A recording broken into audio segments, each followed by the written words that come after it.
할렐루야. 우리 옆 사람과 함께 인사합시다. 구하라 그리하면. 네. 인사가 특이하죠? 네.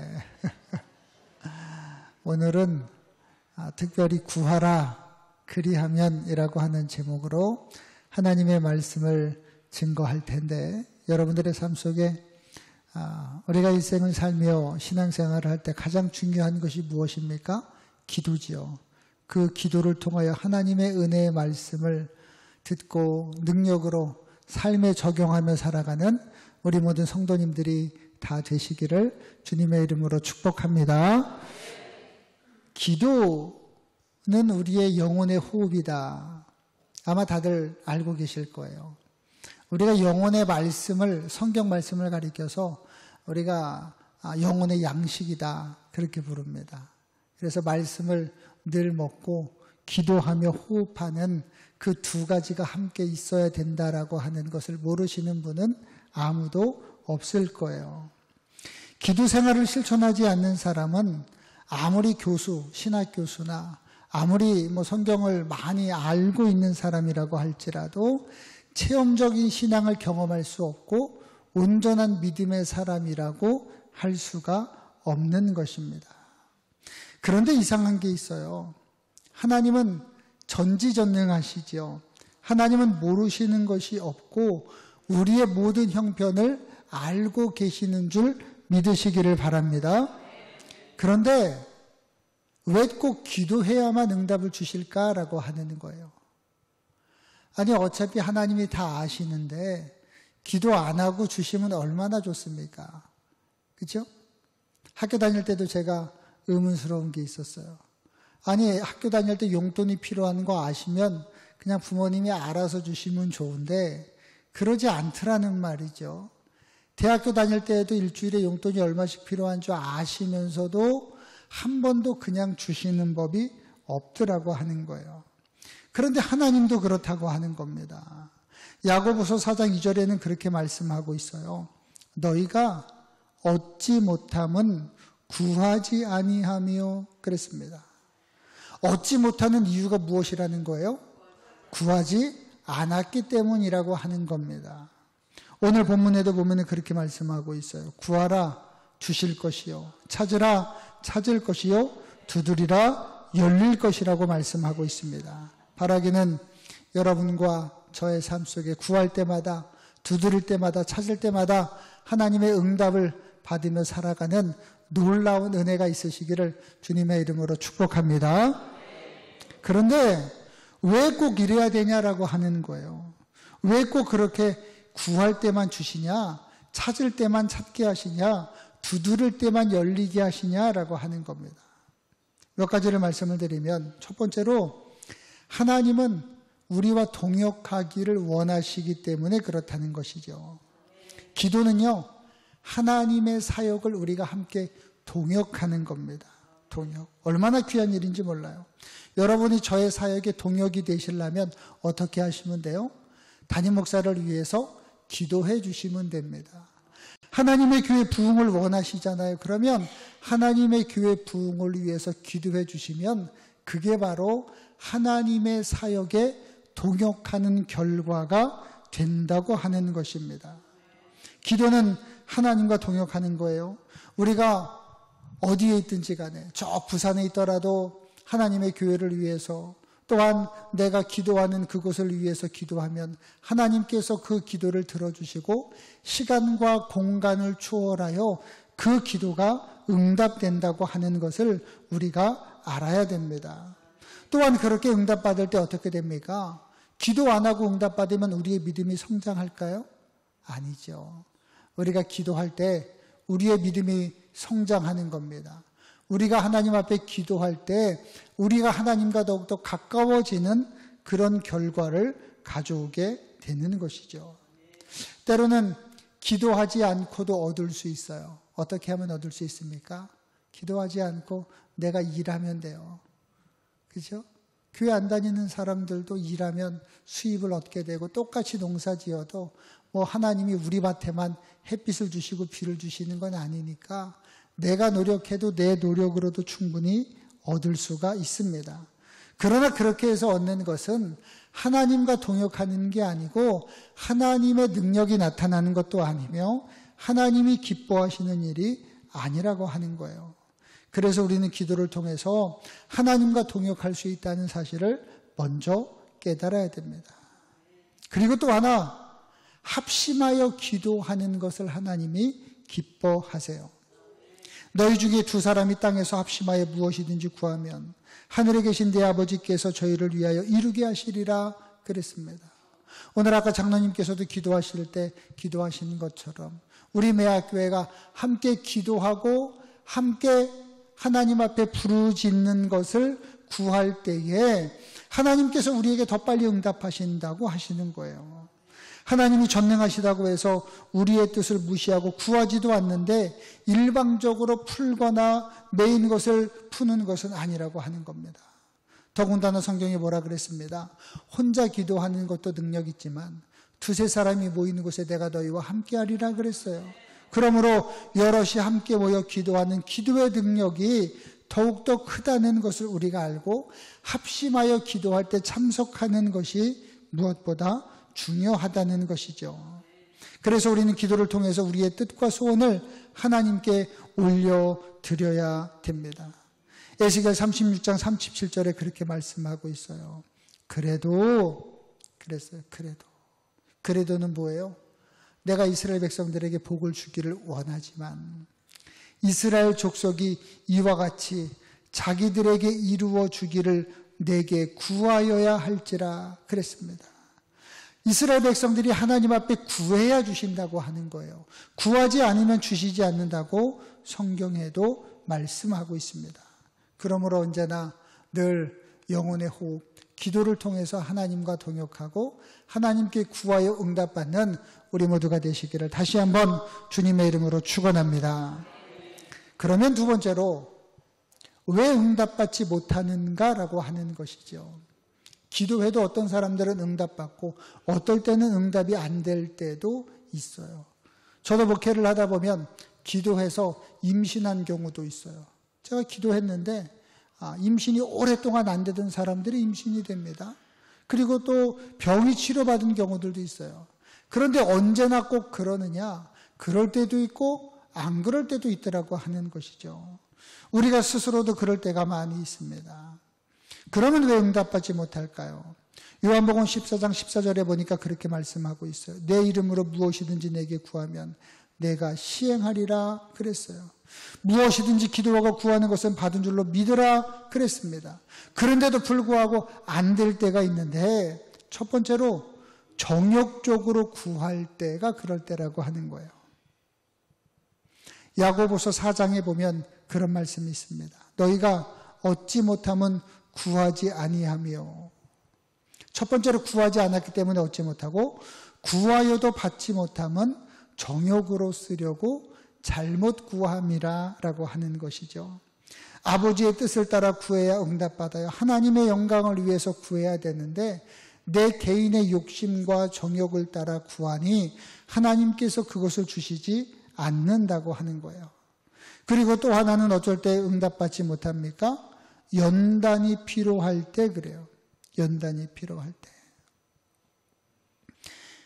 예레미야가 3장 31절부터 33절에 보면은 그렇게 말씀하고 있어요. 주께서 영원토록 버리지 않으실 것이며 저가 비록 근심케 하시나 그 풍부한 자비대로 긍휼히 여기실 것임이라. 주께서 인생으로 고생하며 근심하게 하심이 본심이 아니시로다 그랬어요. 때로는 고생하게 하시고 근심하게 하시는 하나님의 뜻이 있는데 그것이 하나님의 본심이 아니라고 하는 거예요.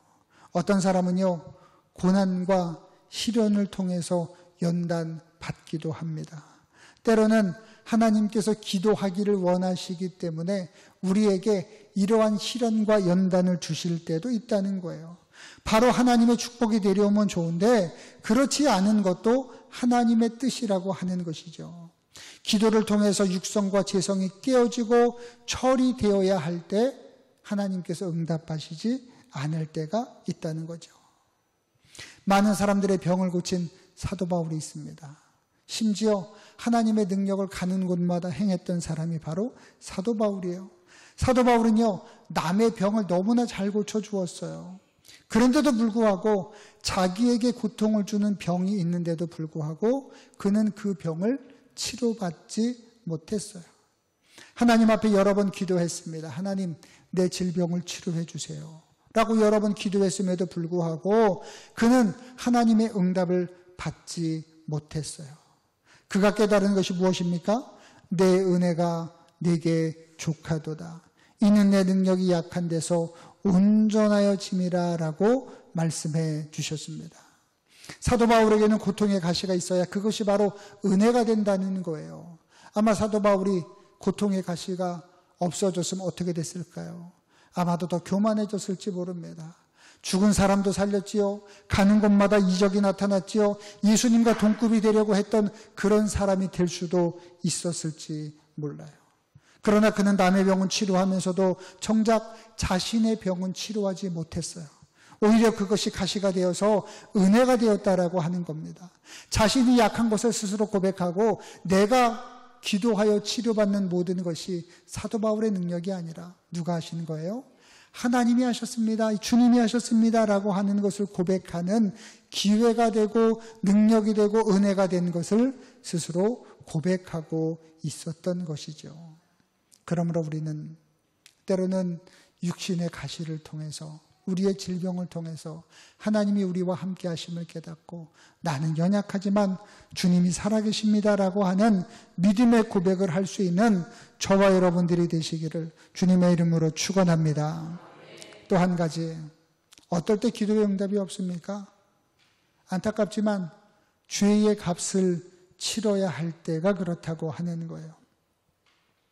다윗은요, 이것을 스스로 너무나 잘 알고 있는 사람이었어요.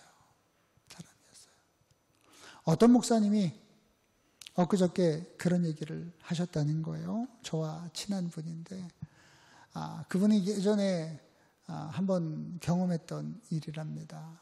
그래서 어떤 분이, 그분 일이 아니고 그분도 이제 다른 목사님에 대한 이야기인데, 그 목사님을 아주 속을 새기는 교인이 한 분 계셨대요. 하도 속을 새겨서 한 번은 그분하고 이렇게 신방을 가서 그랬는지 그분하고 이야기하다가 성도님 그냥 목사님이 화가 나가지고 소리를 질렀다는 거예요. 달력을 딱 집으면서 몇 날 몇 시에 성도님 죽습니다. 그랬다는 거예요. 그 목사님도 이제 하도 그분이 괴롭히고 그 당시에 그러니까 화가 나가지고 대화하다가 그렇게 얘기를 했다는 거예요. 그런데 이제 이분도 목사님이 이제 걱정이 되는 거예요. 화가 나서 이 얘기는 해놨는데 막상 그날이 다가오니까 그날 죽는다고 죽겠습니까, 사람이? 목사가 화가 나가지고 그날 죽습니다 그런다고 성도가 죽으면 사람이 뭐 하나님이 그런 하나님이 어디 계세요, 그렇죠? 그러니까 날짜가 다가올수록 이 목사님이 이거 아주 센 분한테 그렇죠? 이렇게 얘기를 해놨으니 늘 목사를 괴롭히고 그러는 분한테 늘 반대하고 그러는 분한테 화가 나서 그런 얘기를 해놨으니 이제 그날이 딱 지나서 그분이 안 죽으면 이제 쫓겨나는 거예요. 그렇죠? 그렇게 얘기를 하는 것도 잘못된 건데 이제 쫓겨나게 생긴 겁니다. 그런데 그날이 다가와가지고 그 전날인가 그분이 찾아왔더라는 거예요. 찾아와가지고 무릎을 꿇고 목사님 제가 잘못했습니다. 그랬다는 거예요. 그 목사님도 그렇게 얘기한 것이 잘한 것은 아니지만 그분도 자기가 목사님을 괴롭힐 때마다 자기가 스스로 내가 잘못하고 있는 것을 알았다고 하는 거예요. 사람은요, 죄를 지을 때 내가 죄를 지은 것을 알까요, 모를까요? 알아요. 내가 지금 잘하고 잘못하고 있는 것을 압니다. 신앙생활 할 때 내 신앙이 올바른지 아닌지를 성령님께서 우리 안에 말씀해 주시기 때문에 알아요. 그거를 모르면 성령이 내 안에 계신 올바른 성도가 아니지요. 아닙니다. 많은 사람들이 교회에서 분란을 일으키고 또 여러 가지 어려운 일을 풍파를 교회를 겪게 할 때에 그런 일들을 스스로 알아요. 목사님에게 그렇게 하면 안 된다는 것을 모르는 성도들은 없습니다. 그런데 그분이 날짜가 다가올수록 걱정이 되는 거예요. 목사님이 그렇게 했다고 죽겠어요? 그런데 날짜가 다가올수록 마음속에 죄책감이 일어나는 겁니다. 그동안 잘못한 것들, 그게 생각이 나는 거예요. 그래서 목사님 앞에 그 찍은 날짜 하루 전에 와서 무릎을 꿇고 사죄했다는 이야기를 들었습니다. 다윗이요, 그것을 알았어요. 우리아의 아내였던 밧세바를 범하면 안 된다는 것을 다윗이 알았습니다.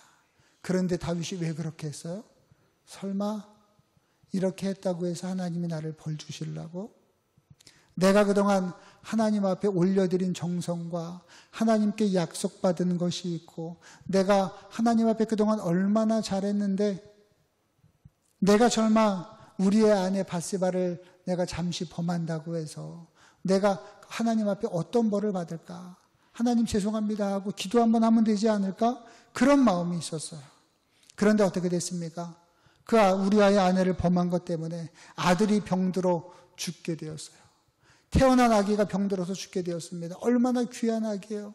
그런데 그 아기가 그 죄값 때문에 죽음을 맞이하는 그런 결과를 가져오게 되었어요.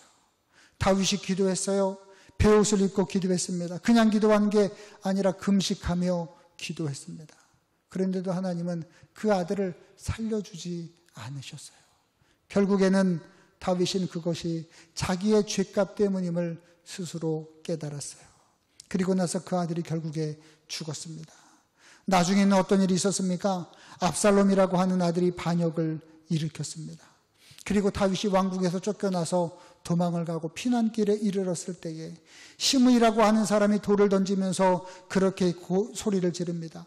가거라 가거라 피 흘린 자여 비루한 자여 라고 하면서 저주하며 욕을 퍼부었습니다. 밑에 있던 아비새 장군이 당장 목을 쳐오겠다고 하면서 저놈을 내가 목을 쳐오겠습니다. 그렇게 다윗에게 이야기하는 거예요. 그러니까 다윗이 말렸습니다. 말렸어요. 뭐라고 그랬습니까? 사무엘하 16장 10절에 보면 저가 저주하는 것은 여호와께서 저에게 다윗을 저주하라 하시느니 내가 어찌 그리하였느냐 할 자가 누구겠느냐 그래요. 시므이가 그렇게 한 것이 누구의 죄값 때문이라는 거예요.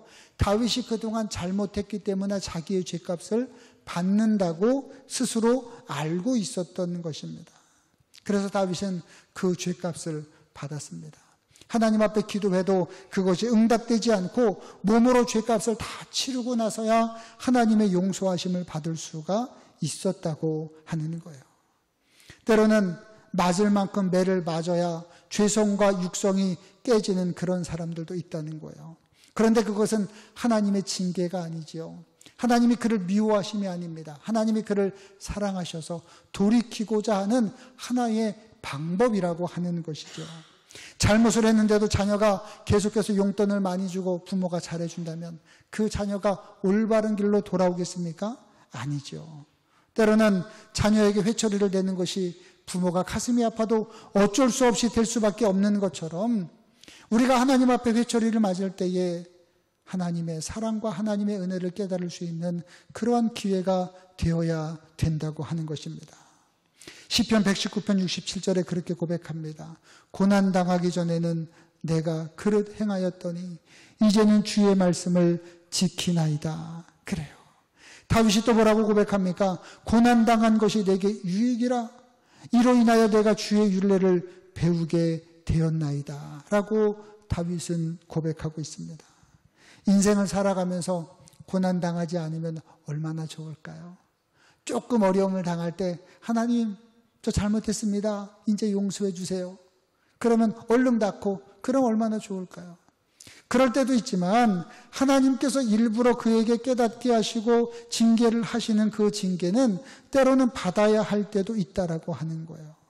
그러나 우리가 걱정하지 않을 것은 그것으로 인하여 우리가 좌절하고 낙심하게 하기 위함이 아니라 결국에 기도하게 하시고 하나님의 은혜를 깨닫게 하심임을 여러분 기억하셔서 때로는 육신의 질병을 맞을 때에 아니면 어려움을 당할 때에 그 안에 하나님이 살아계 있음을 깨달으셔서 주님을 떠나지 않으시고 더욱더 주님과 가까이 하시기를 주님의 이름으로 부탁을 드립니다.